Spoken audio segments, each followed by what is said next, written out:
पता ही नहीं चलता यार कि संडे कब ख़त्म हो गई। ऐसा लगता है कि सांस लिया और संडे ख़त्म हो गई। खैर कोई नहीं, अब सांस ले लिया है तो अब जाना पड़ेगा, और सांस लेना है तो ऑफिस भी जाना पड़ेगा। सो अभी हम रेडी होते हैं।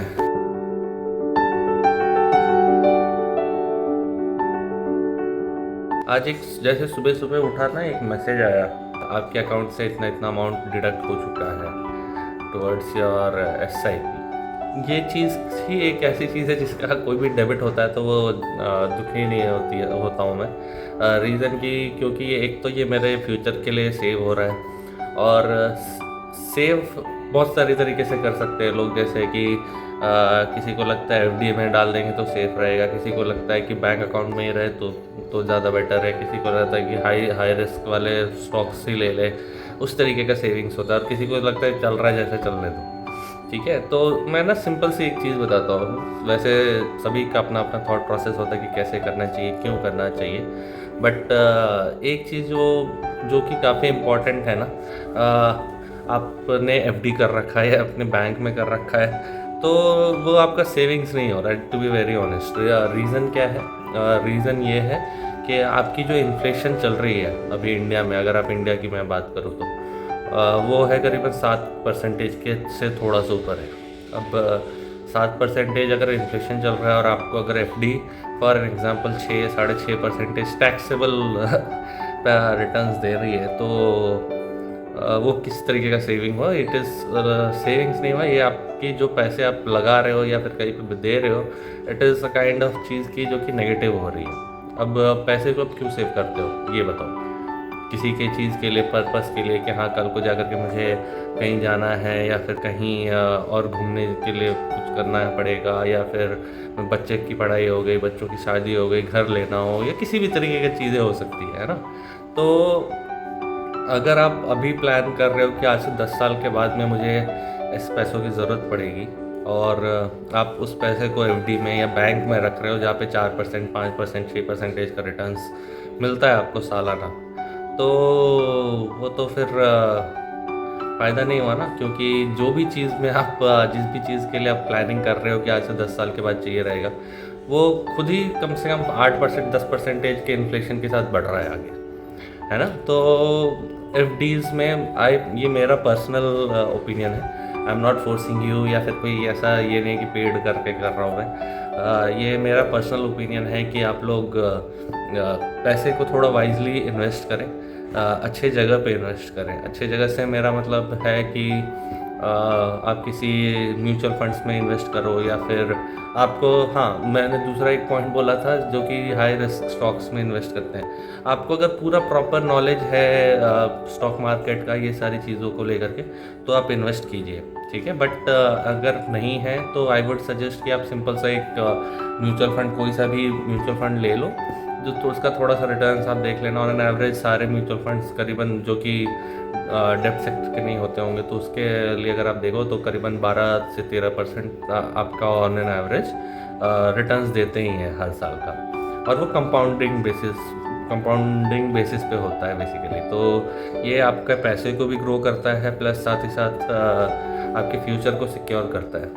मुझे ना ये थॉट आपसे बात करने की इसलिए आई क्योंकि ना कल मैं एक वीडियो देख रहा था। एक क्या, बहुत सारे वीडियो देखे हैं मैंने वैसे तो, बट कल सडनली एक वीडियो देखा मैंने अनंत लाढ़ा जी का, और एक अंकुर वारिको जी हैं हमारे यूट्यूब पे, हमारे एज एन काफ़ी फेमस इन्फ्लुएंसर है फाइनेंस के रिलेटेड को लेकर के। Same goes with Anant Ladha also. वो सारे मतलब काफ़ी एक्सपर्ट्स हैं बेसिकली, आप बोल सकते हो।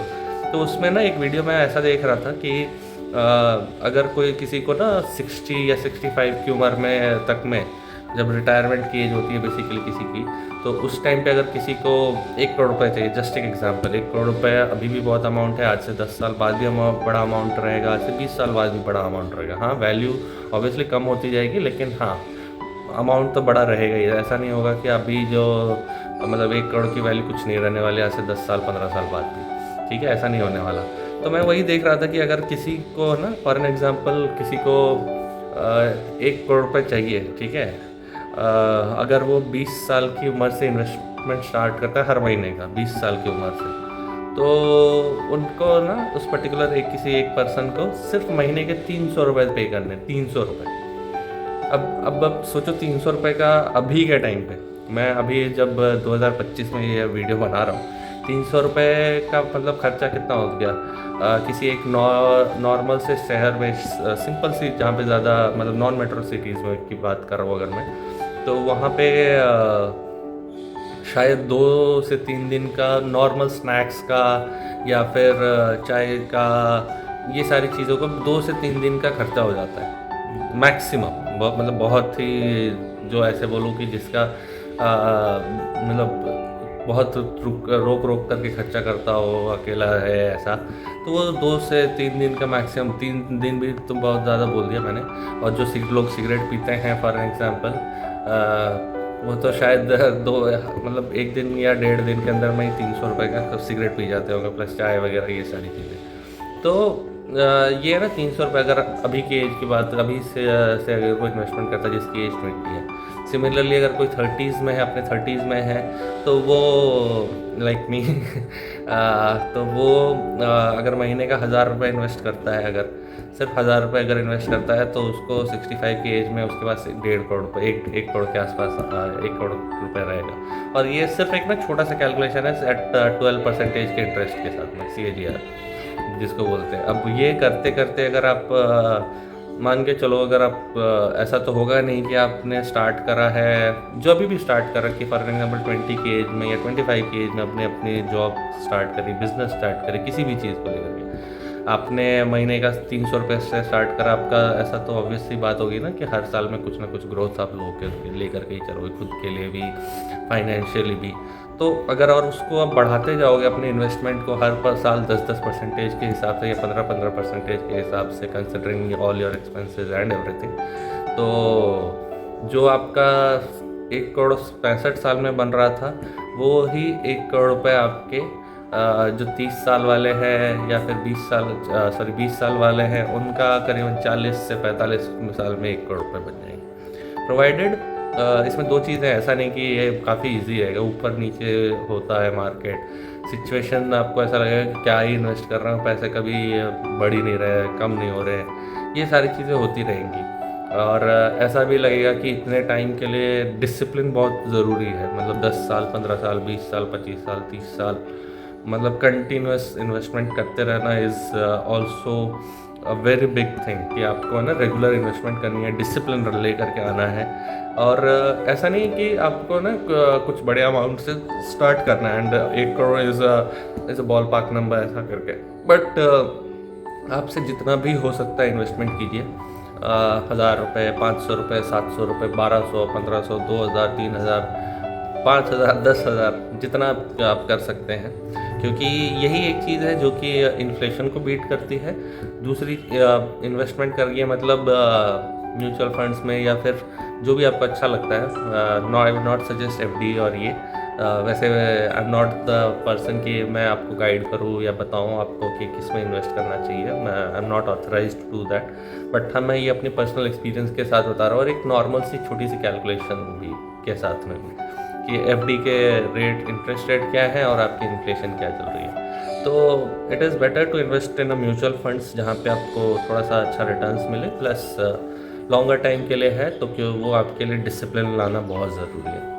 इससे होगा क्या कि एक तो आप अपना फ्यूचर सिक्योर कर रहे हैं, अपना, अपने बच्चों का, अपने फैमिली मेम्बर्स का, और जो भी आपकी ड्रीम्स हैं वो ईज़िली फुलफ़िल हो सकती है। ऑफिस के लिए निकलेंगे हम, ऑफिस जाएंगे, वहाँ ब्रेकफास्ट करेंगे, ऑफिस में नहीं करूँगा, बाहर ही करूँगा। तो गाइस, घर पे आ चुका हूँ मैं अभी, और ये देखो, ये चल रहा है पीछे आपका भाई का वीडियो, मैं अपने आप को ही देख रहा हूँ मैं आई एम सेल्फ ऑब्सेस्ड। सो अभी मैं जब भी आता हूँ पहले अपना वीडियो देखता हूँ। डिनर वैसे मैंने कर लिया है, ज़्यादा कुछ है नहीं आज, ठीक नॉर्मल सा ही ऑफिस डे था, मंडे था वैसे, स्टिल नॉर्मल सा ही डे रहा। आज एक अच्छी चीज़ हुई, जब मैं लिफ्ट से आ रहा था, मतलब चढ़ते टाइम, घर आते टाइम, अब भी जस्ट 5 थोड़ी देर पहले, तो हमारे फ्लैट में ही, मतलब फ्लैट के एक भाई साहब ने मेरे ब्लॉग की तारीफ़ करी, बोले कि काफ़ी अच्छे ब्लॉग्स बना रहे हैं। अब मुझे नहीं पता वो देखेंगे या नहीं देखेंगे ये वाला blog, but thank you so much. मुझे कुछ करना नहीं है अभी, बस सो जाऊँगा। उठेंगे सुबह में, उठ कर के तैयार होना है, तैयार होकर ऑफिस जाना है। कल अगर पॉसिबल हुआ तो मैं अपने जो कलीग्स हैं उनको दिखाऊंगा अपने वीडियोस में। और सी यू टुमारो। अभी के लिए सोते हैं और कल मिलते हैं फिर।